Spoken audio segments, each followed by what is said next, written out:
I am the Tofu Golem. Please enjoy the video. You start by confirming macOS is updated and there's ample free space. This prevents errors during compression. Once done, install a RAR-capable app, Keka or the Unarchiver, because Finder cannot create RAR natively. Open the app and grant full disk access when needed so protected files compress correctly. Next, set your default output folder and compression format to RAR.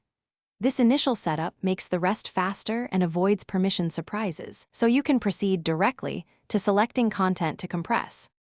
Now select the files and folders you want compressed, drag them into Keka, or use the app's right-click service for speed.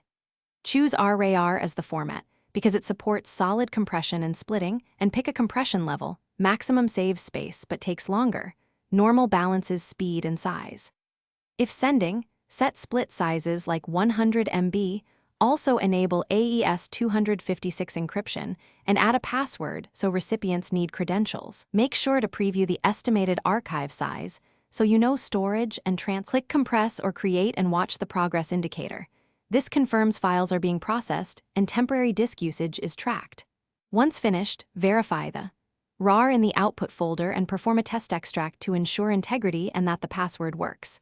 If extraction fails, first check disk space and permission settings, then retry with a lower compression level or different split size.